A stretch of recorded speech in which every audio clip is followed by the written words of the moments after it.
Ներկայանամ, ես Հովհաննես Շամրիկյան, ներկայացնում եմ Երևանի պետական համալսարանը միջազգային հարաբերությունների ֆակուլտետ, քաղաքագիտություն 3-րդ կուրս։ Կներեք, բայց պիտի հարցս կարդամ։ Պարոն Փաշինյան, ինչ եք կարծում, եթե կարողանայիք վերադառնալ 2018 թվական, իմանալով հանդերձ Հայաստանի Հանրապետության ներկայիս իրավիճակը, ձեր թույլ լեգիտիմությունը, Արցախի կորուստը, դաշնակիցների հետ վատ հարաբերությունները, կոնֆլիկտը հայ առաքելական եկեղեցու ներկայացուցիչների հետ, արդյոք նորից ձեռնամուխ կլինեիք 2018 թվականի հեղափոխությանը։ Եվ երկրորդ հարց,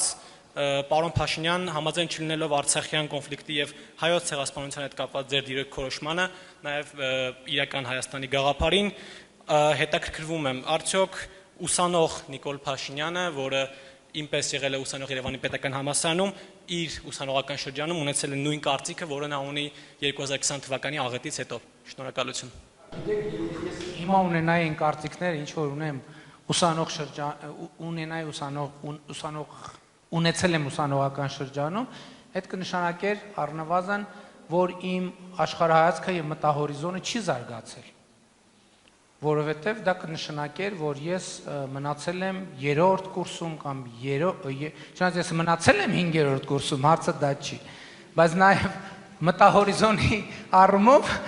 չնայած էլ ասեմ, չեմ մնացել 5-րդ, ավարտել եմ 5-րդ կուրսը, պետական քննությունները չեմ անցնել, որովհետև հեռացվել եմ, էդ էլ պարզաբան է, չեմ մնացել 5-րդ կուրսում, ոնց կարա տենց բանը լինի, գիտեք, դուք ուզում եք, որ 2045 թվականին ճշգրիտ մտածեք այնպես և աշխարհը ընկալեք այնպես, ինչպես այսօր եք ընկալում, ես առնվազն ձեր ընտրությունն է, ձեր որոշումն է, ես չեմ կարող, բայց առնվազն ես կխնդրեմ այդ դիտանկյունից մտածել։ Դուք, ես ճիշտ հասկացա, նախադասությունը ճիշտ լսեցի, թույլ լեգիտիմություն։ Այո։ Գիտեք,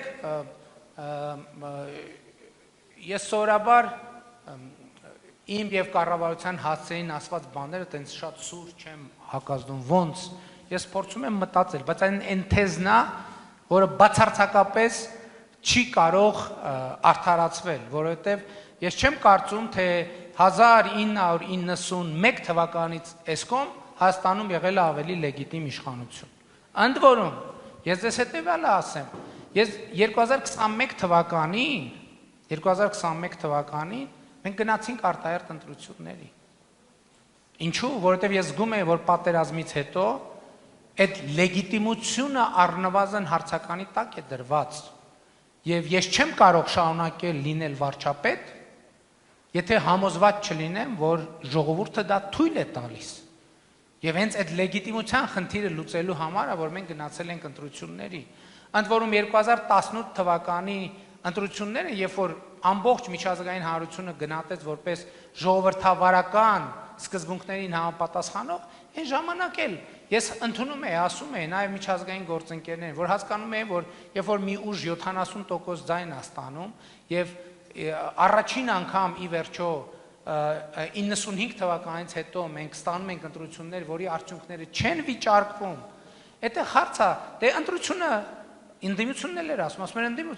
իշխանությունը կեղծելու անհրաժեշտություն չուներ, խի պետք է կեղծեր, որ ընտրությունները։ Բայց 2021 թվականին շատ կարևոր էր, երբ որ ըստ էության մահվան սպառնալիքի ներքո ենք մենք այդ ընտրությունները անում, և շատ կարևոր է արձանագրել, որ մենք ի վիճակի եղանք անցկացնել ընտրություններ, որ ողջ միջազգային հանրության կողմից ընդունվեց որպես ժողովրդավարական, ազատ, մրցակցային, իհարկե ատելության խոսքի հետ կապված խնդիր։ Հիմա 2018 թվական վերադառնալով, գիտեք, ես գուցե մի քիչ ասածս չափազանց հնչի, հիմա ավելի հաճախ, բայց ես 2020 թվականից հետո, պատերազմից հետո,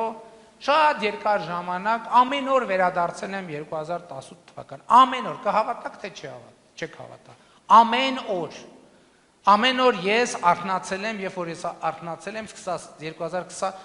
ավելին ասեմ, երբ որ իրավիճակը սրվում էր 2020 թվականի սեպտեմբերի 27-ից հետո, ավելի շատ նոյեմբերի 9-ից հետո, ես ամեն օր վերադարձել եմ 2018 թվական։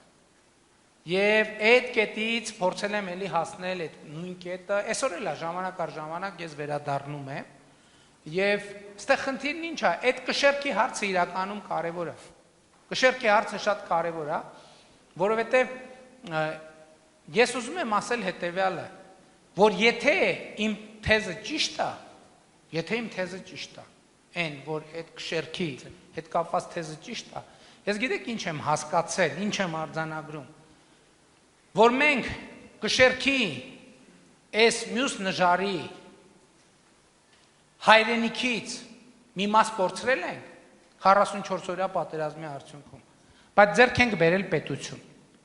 որը ավելի ինքնիշխան է, որը ավելի անկախ է, որը ավելի ինքնուրույն է, եւ ես չեմ ուզում, որ այս թեզը հնչի որպես էլի գեղեցիկ ձևակերպված նախադասություն։ Այլ ուզում եմ կոնկրետ օրինակով ասել։ Իսկ մինչև Ես ավարտեմ 2025 թվականի մարտի 1-ը այն օրն է, որի դրությամբ Հայաստանի Հանրապետության բոլոր սահմանային անցման կետերում ծառայություն են իրականացնում Հայաստանի Հանրապետության սահմանապահ զորքերը։ Թվում է թե շատ տրամաբանական բան է, չէ՞, ինչ կա մի հատ էլ զարմանալու, որ մի հատ էլ գլուխ են գովում։ Անկախ պետություն է, բնականաբար մեր սահմանին պետքա կանգնի մեր սահմանապահները։ Այդ որոշումը ես եմ կայացրել, ես կայացրել եմ 2024 թվականին։ Ես կարող եի այդ որոշումը կայացնել 2019 թվականին, երբ որ թվում էր թե քաղաքականապես եւ բոլոր առումներով շատ ավելի ուժեղ եմ եւ շատ ավելի պինդ եմ։ Ոչ, ես չէի կարող այդ որոշումը կայացնել 2018 թվականին, 19 թվականին, 20 թվականին, չէի կարող պարզապես։ Մտածելը նույնիսկ շատ դժվար էր, որ կարա այդպիսի բան տեղի ունենա։ Իսկ 2024 թվականին ես կարող էի եւ կայացրել եմ այդ որոշումը, մենք շնորհակալություն ենք հայտնել Ռուսաստանի Դաշնության այս ընթացքում մեծ ցուցաբերած աջակցության համար, բայց ասել ենք, որ գիտեք ինչ, մենք որպես պետություն հասունացել ենք, մենք մեր սահմանային կետերը ինքներս կարող ենք վերահսկել։ Եվ իմ կարծիքով իրական Հայաստանի գաղափարախոսությունը գիտեք ինչի մասին է։ 2018 թվականից մեր կարևորագույն թեզերից, իմ կարևորագույն թեզերից մեկը եղել է հետևյալը, դա ստուգելի փաստ է, որ մեր մեծագույն առաքելությունը հետևյալն է, Հայաստանը դուրս դնել մեր պատմական ցիկլերից, որն այդ պատմական ցիկլը, երբ որ կայսրությունների փլուզման համատեքստում մենք ստանում ենք պետականություն, կայսրությունների կոնսոլիդացման պրոցեսում մենք կորցնում ենք պետականությունը։